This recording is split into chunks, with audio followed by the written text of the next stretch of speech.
আসসালামু আলাইকুম। আপনাদেরকে আজকে আমরা দেখাবো পিয়ার দাবিতে জনগণ মিছিলে নেমেছে।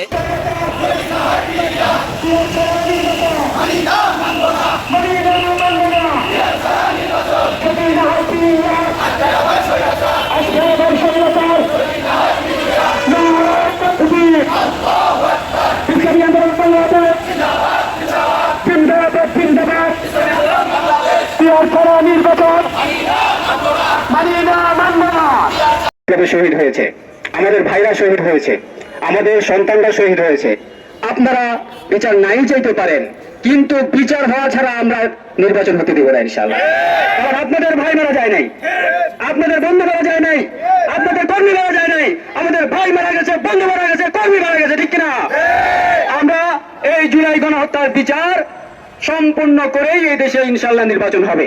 সংগ্রামী সাথী বন্ধু, ইসলামী আন্দোলন বাংলাদেশ কেন্দ্র ঘোষিত কর্মসূচির অংশ হিসেবে গাজীপুর মহানগর আওতাধীন পাশন থানার উদ্যোগে আয়োজিত আজকের এই বিক্ষোভ সমাবেশ ও বিক্ষোভ মিছিল সভাপতিত্ব করছেন অত্র পাশন থানার সংগ্রামী সভাপতি মৌলানা রফিকুল ইসলাম মন্ডল।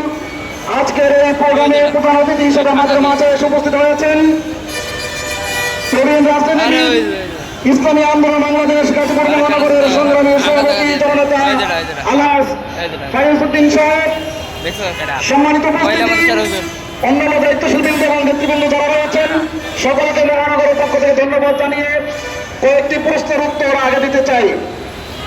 আমরা এই 5ই আগস্টের বিপ্লবের পরে, জুলাই বিপ্লবের পরে অনেক মিছিল মিটিং প্রোগ্রাম করেছি, কিন্তু সরাসরি আমরা এই গভর্নমেন্টের নিকটে, এই গভর্নমেন্টের চিন্তা চেতনার বিরুদ্ধে কিংবা তাদের মতিগতির বিরুদ্ধে আমরা সরাসরি কোনো প্রোগ্রাম রাজপথে পালন করিনি, ঠিক কিনা বলেন?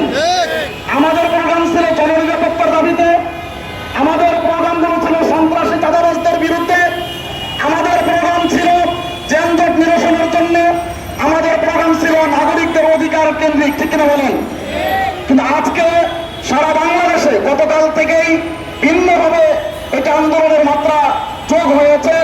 সেই বিষয়ে অনেকে অনেক রকমের প্রশ্ন তুলছেন। আমরা কেন আজকে রাজপথে নামলাম? যেহেতু ঐক্যমত্য কমিশনের মেয়াদকাল বৃদ্ধি করা হয়েছে, আরো 1 মাসের মতো তারা কাজ করবেন। আমরা আলোচনার টেবিলের পাশাপাশি কেন রাজপথে, এই প্রশ্ন উত্তরটা 1 নম্বর আমাদের দেওয়া দরকার।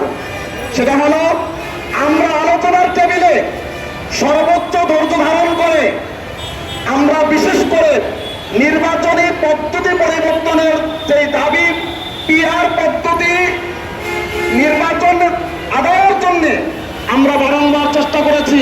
আমাদের প্রেসিডিয়ামের অন্যতম সদস্য জননেতা আশরাফ আলী আকন সাহেব অনেকবার এই ঐক্যমত্য কমিশনে পিআর পদ্ধতির আলোচনা করার জন্য উপস্থাপন করার চেষ্টা করেছেন, কিন্তু ঐক্যমত্য কমিশন এটাকে আলোচনার কোনো রুটিনে আনা নাই, ঠিক কিনা বলেন?